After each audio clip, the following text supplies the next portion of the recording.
Welcome to today's webinar. My name is David Bain with Aspire Consulting, and today we're going to talk about the components that make up a strong substance abuse program.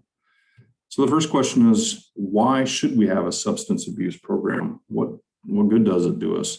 Well, 1/3 of all incidents on our construction job sites are either drug or alcohol related. Those companies that do have a strong program in place are 60% safer than those without an implemented program. We already do work that's risky enough to begin with. We work at heights, we utilize ladders and power tools. Let's not compound this by having our men and women compromised on the job site. Here's data that comes directly from ABC National, Associated Builders and Contractors. This shows a 69% reduction in the total recordable incident rate and a 68% reduction in the DART rate, which the total recordable incident rate is all your OSHA recordables, and the DART rate are all those recordables that involve either missed days from work or significant restricted activity, okay? And this compares those who have a strong program in place to those who don't. Don't worry about the high score, low score at the bottom of the graph. This just shows a big reduction, almost 70% in both of those rates, comparing those who have a comprehensive substance abuse program to those who do not. Okay. So what are the components of an effective program? There are 3 components to a strong program. One is the testing component. At minimum, you should be doing post-accident, pre-hire, and reasonable suspicion. I'm also going to make a strong case here in a second for random. 2 is a policy that has strict rules regarding drug and alcohol use, training for your supervisor and management team, consistent record keeping, and active enforcement of your policy. And the third part of a strong program is an employee assistance program, or EAP, that directs all towards available education on substance abuse prevention. So let's talk about testing real quick. There's 4 levels of testing. One is post-accident. So if something happens at our job site, we are going to test. Pre-employment, this is part of your onboarding process. Those who come on board and prospective employees should all go through a random drug screen, a pre-employment drug screen. The third level is reasonable suspicion. This is where we train our supervisors and management, the leaders of our company, to recognize those signs of being compromised on the job site. And then the last level would be random. Okay, random. I have a lot of employers that come to me and have a hard time wrapping their head around this. They think it's going to be a big cost. Well, first of all, random isn't meant to catch someone using. It's meant to deter someone from using or being compromised on our job sites. Okay. Also, random does not have to be a big expense.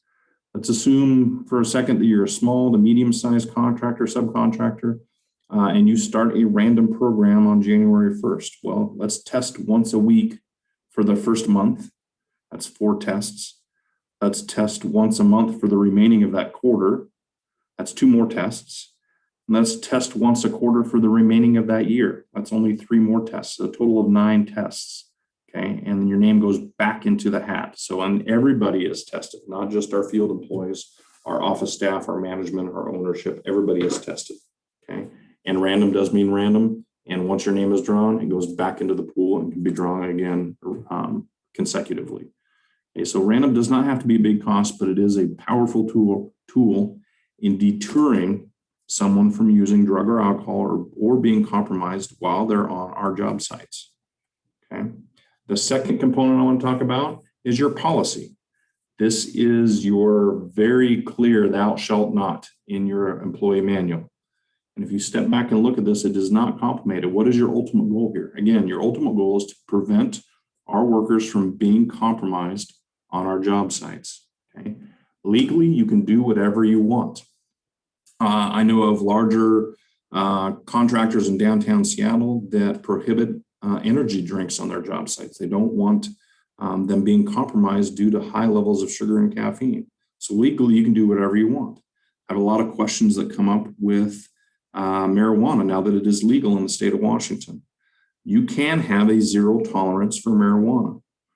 If this would be a problem in maintaining a workforce, then my suggestion is use what the Department of Transportation uses, and that is a minimum threshold limit.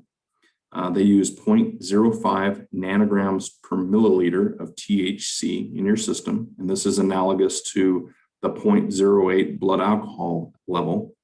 But they have deemed that it is safe to operate a motorized vehicle if you're under this threshold limit.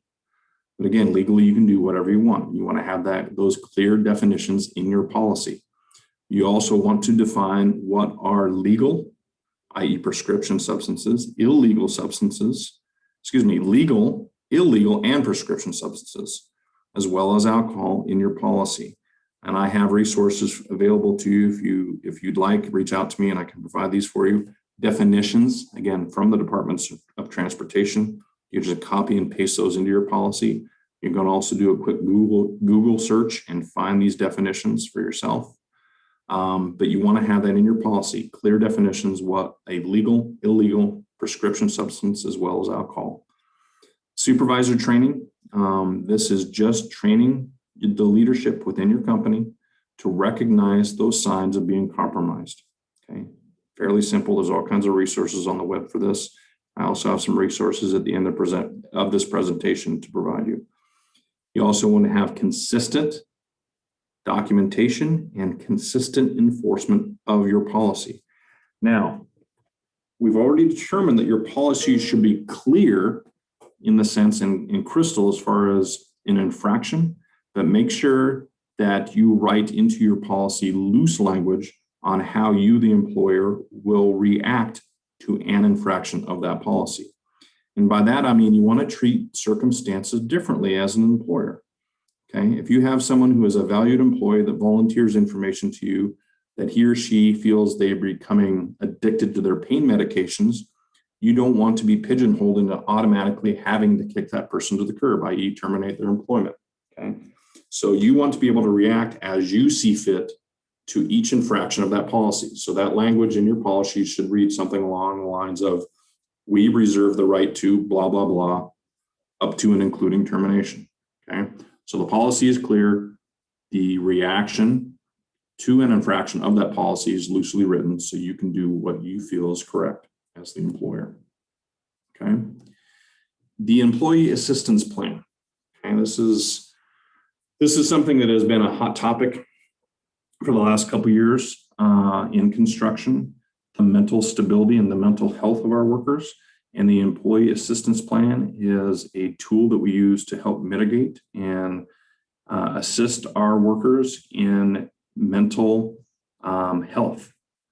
So an employee assistance plan simply is education available to all your employees on substance abuse prevention. There are resources out there through local, city, county, state agencies that are free. You want to make sure that all your employees feel that this is confidential in nature, and that you, the employer, will not know if these hotlines are called. In addition, ABC has put together, both chapters, or all three chapters in the Pacific Northwest, have put together programs through third parties that offer packages for you, the employer, if you're interested in a stronger, more comprehensive employee assistance plan. So reach out to your ABC representative and they can assist you with that. If you do offer assistance beyond education, make sure that completion of that program, of a rehab program, is mandatory prior for them returning to work. You want to make sure they're completely healthy and stable before coming back on our job sites. But again, reach out to your employee representative, your ABC representative, and they can assist you with some of the programs that they have put together with regards to packages for their membership. Okay, here's some resources for you that we recommend and that we use. Drug Free Business is now a member of ABC, and they're the ones that we have partnered with, or they have partnered with, in providing EAP help. All Things HR, fantastic resource for you in regards to any of these components that we just talked about, as well as Department of Social Health Services in King and Pierce County. And then what we use frequently when it comes to workplace-related injuries and illnesses, Concentra. And then again, here's my contact information. I wanted to provide just a quick, easy framework and the basics of what a strong program looks like, but please reach out to me. I can assist you and help you put together something that works for you, the employer, and I appreciate your time today. Please continue to look on this YouTube channel for more content with regards to claim management and risk management. We want to make sure your men and women are going home safe to their families at the end of the day, and we're mitigating your risk. Appreciate your time and do it safely out there. Take care.